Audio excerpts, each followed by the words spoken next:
ബൈബിളിലെ വെളിപാട് പുസ്തകം തുറന്നാൽ നമ്മളെ ശരിക്കും അത്ഭുതപ്പെടുത്തുന്ന ഒരു വാഗ്ദാനമുണ്ട്. അത് തിരഞ്ഞെടുക്കപ്പെട്ടവർ ക്രിസ്തുവിനോടൊപ്പം 1000 വർഷം ഭരിക്കും എന്നതാണ്. എന്നാൽ ആ ഭരണത്തിൽ അവർക്ക് ഒരു പ്രത്യേക പദവി കൂടിയുണ്ട്: പുരോഹിതന്മാർ. അപ്പോ എന്താണതിന്റെ യഥാർത്ഥ അർത്ഥം? നമുക്കൊന്നിച്ചു കണ്ടെത്താം. നമ്മളിന്ന് സംസാരിക്കുന്നതിന്റെ എല്ലാം അടിസ്ഥാനം വെളിപാട് 20:6 വാക്കുകളാണ്. അവർ ദൈവത്തിനും ക്രിസ്തുവിനും പുരോഹിതന്മാരായി ക്രിസ്തുവിനോടുകൂടെ 1000 വർഷം വാഴും. ശ്രദ്ധിച്ചോ, വെറുതെ ഭരിക്കും എന്നല്ല, പുരോഹിതന്മാരായി ഭരിക്കും എന്നാണ് പറയുന്നത്. ഇത് വളരെ ശക്തമായ, അതേസമയം ഒരുപാട് ചോദ്യങ്ങൾ ഉയർത്തുന്ന ഒരു വാഗ്ദാനമാണ്. അപ്പോ സ്വാഭാവികമായും നമ്മുടെ മനസ്സിൽ വരുന്ന ഒരു ചോദ്യമുണ്ട്: എന്താണ് ഈ പുരോഹിതൻ എന്ന വാക്കുകൊണ്ട് ഇവിടെ ശരിക്കും ഉദ്ദേശിക്കുന്നത്? അത് കേവലം ഒരു പേരാണോ, ഒരു പദവിയാണോ, അതോ അതിനപ്പുറം ചില വലിയ ഉത്തരവാദിത്വങ്ങൾ അതിലുണ്ടോ? നമുക്ക് കുറച്ചുകൂടി ആഴത്തിൽ പരിശോധിക്കാം.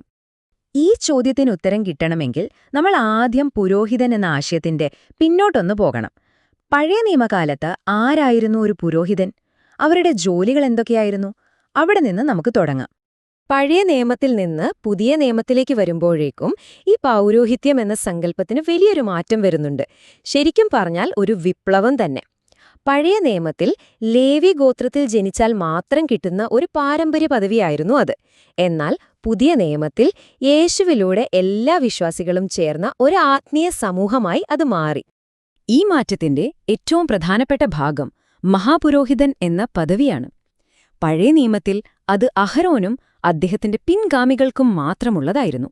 എന്നാൽ പുതിയ നിയമത്തിലോ മനുഷ്യർക്കും ദൈവത്തിനും ഇടയിലുള്ള ഒരേയൊരു മധ്യസ്ഥനായി, നമ്മുടെ എല്ലാം ആത്യന്തിക മഹാപുരോഹിതനായി യേശു മാറി. ഈ ഒരു ആശയമാണ് മറ്റെല്ലാത്തിനെയും മാറ്റിമറിച്ചത്. അപ്പൊ ശരി, ഭാവിയിൽ നമ്മൾ പുരോഹിതന്മാരായി വാഴും എന്ന് പറയുന്നു. അപ്പൊ എന്തായിരിക്കും നമ്മുടെ പണി? എന്തൊക്കെയായിരിക്കും നമ്മുടെ കർത്തവ്യങ്ങൾ?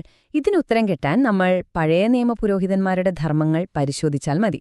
അതിൽ നിന്ന് പ്രധാനപ്പെട്ട 7 കർത്തവ്യങ്ങളുടെ ഒരു ചിത്രം നമുക്ക് ലഭിക്കും. ആ 7 കർത്തവ്യങ്ങൾ ഏതൊക്കെയാണെന്ന് നോക്കാം. 1. വിശുദ്ധ അപ്പം നൽകുക. 2. ജനങ്ങൾക്കുവേണ്ടി മധ്യസ്ഥത വഹിക്കുക. 3. നിയമം അറിയുകയും പഠിപ്പിക്കുകയും ചെയ്യുക. 4. ദൈവിക നീതി നടപ്പാക്കുക. 5. ശുദ്ധവും അശുദ്ധവും വിവേചിച്ചറിയുക. 6. അനുഗ്രഹം നൽകുകയും ദശാംശം സ്വീകരിക്കുകയും ചെയ്യുക. പിന്നെ 7-മതായി അഭിഷേകം ചെയ്യുകയും വേർതിരിക്കുകയും ചെയ്യുക. ഇനി ഇതിൽ ചിലത് നമുക്ക് കുറച്ചുകൂടി അടുത്തു നോക്കാമല്ലേ? ആദ്യത്തെ കർത്തവ്യം വിശുദ്ധ അപ്പം കൊടുക്കുക എന്നതാണ്. ഇത് നമ്മൾ കഴിക്കുന്ന സാധാരണ ഒപ്പമല്ല കേട്ടോ. ഇത് ദൈവവചനമാകുന്ന ആത്മീയ പോഷണമാണ്. ജനങ്ങൾക്ക് വേണ്ടത് ശരിയായ വഴി കാണിക്കുന്ന ദൈവത്തിന്റെ ഉപദേശങ്ങളാണ്.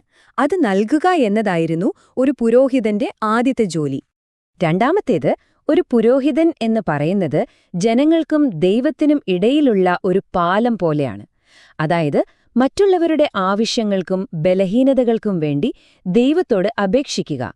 മോശയും ശമൂവേലുമൊക്കെ അവരുടെ ജനത്തിനു വേണ്ടി പ്രാർത്ഥിച്ചത് ഓർക്കുന്നില്ലേ? അതുപോലെ മറ്റുള്ളവർക്കു വേണ്ടി നിലകൊള്ളുക എന്നത് ഒരു പ്രധാനപ്പെട്ട പൗരോഹിത്യധർമ്മമാണ്. മൂന്നാമത്തെ കർത്തവ്യത്തെക്കുറിച്ച് മലാഖി പ്രവാചകന്റെ പുസ്തകത്തിൽ വളരെ വ്യക്തമായി പറയുന്നുണ്ട്. പുരോഹിതന്റെ അധരങ്ങൾ ജ്ഞാനം സൂക്ഷിക്കണം, ഉപദേശം അവന്റെ വായിൽ നിന്ന് ജനം തേടണം. എന്നുവെച്ചാൽ പുരോഹിതൻ ദൈവിക ജ്ഞാനത്തിന്റെ ഒരു സൂക്ഷിപ്പുകാരനും വഴികാട്ടിയുമായിരിക്കണം. ഇനി 5-മത്തെ ഒരു പ്രധാനപ്പെട്ട ജോലി ശുദ്ധവും അശുദ്ധവും തിരിച്ചറിയുക എന്നതായിരുന്നു. ആത്മീയമായി എന്താണ് ശരി, എന്താണ് തെറ്റ് എന്ന് തീരുമാനിക്കാനുള്ള ഒരു അധികാരം പുരോഹിതനുണ്ടായിരുന്നു. യേശു പോലും താൻ സുഖപ്പെടുത്തിയ കുഷ്ഠരോഗികളോട് അവരുടെ ശുദ്ധി ഔദ്യോഗികമായി ഉറപ്പിക്കാനായി പുരോഹിതന്മാരുടെ അടുത്തേക്ക് പോകാൻ പറഞ്ഞത് ഓർക്കുക. 7-മത്തേതും നമ്മളിവിടെ ചർച്ച ചെയ്യുന്നതിൽ അവസാനത്തേതുമായ കർത്തവ്യം അഭിഷേകം ചെയ്യുക എന്നതാണ്. അതായത് ഒരു പ്രത്യേക ദൈവിക ഉദ്ദേശ്യത്തിനായി ചില വ്യക്തികളെ തിരഞ്ഞെടുത്ത് നിയമിക്കുക. ശലോമോൻ രാജാവിനെ പുരോഹിതൻ എണ്ണയൊഴിച്ച് അഭിഷേകം ചെയ്തത് ഓർക്കുക. അത് ആ അധികാരത്തിന്റെയും ഒരു പുതിയ ഉത്തരവാദിത്വത്തിന്റെയും പ്രതീകമായിരുന്നു. ഇത്രയും നേരം നമ്മൾ സംസാരിച്ചത് 1000 വർഷം ഭരിക്കുമ്പോൾ ചെയ്യേണ്ട കാര്യങ്ങളെക്കുറിച്ചാണ്.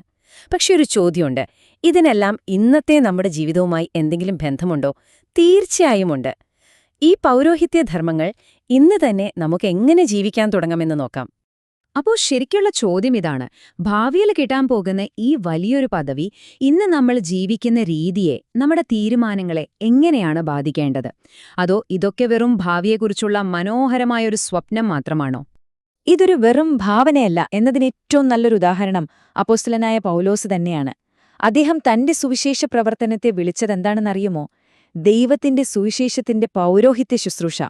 ഇതിൽ നിന്ന് ഒരു കാര്യം വളരെ വ്യക്തമാണ്: ഭാവിക്കു വേണ്ടി വെറുതെ കാത്തിരിക്കുകയല്ല, മറിച്ച് ഇന്ന് തന്നെ ഒരു പുരോഹിതനെപ്പോലെ പ്രവർത്തിക്കാനാണ് നമ്മൾ ഓരോരുത്തരും വിളിക്കപ്പെട്ടിരിക്കുന്നത്.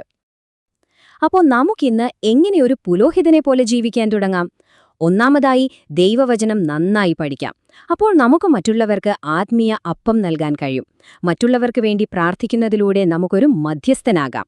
ജ്ഞാനത്തിനായി പ്രാർത്ഥിക്കുന്നതിലൂടെ ശരിയും തെറ്റും തിരിച്ചറിയാൻ പഠിക്കാം. നമ്മുടെ വാക്കുകളിലൂടെയും പ്രവൃത്തികളിലൂടെയും മറ്റുള്ളവരെ അനുഗ്രഹിക്കാം, അവർക്ക് പ്രോത്സാഹനം നൽകാം. എല്ലാറ്റിലുമുപരി നമ്മുടെ ജീവിതം തന്നെ ഒരു സമർപ്പണത്തിന്റെ നല്ല മാതൃകയാക്കി മാറ്റാം.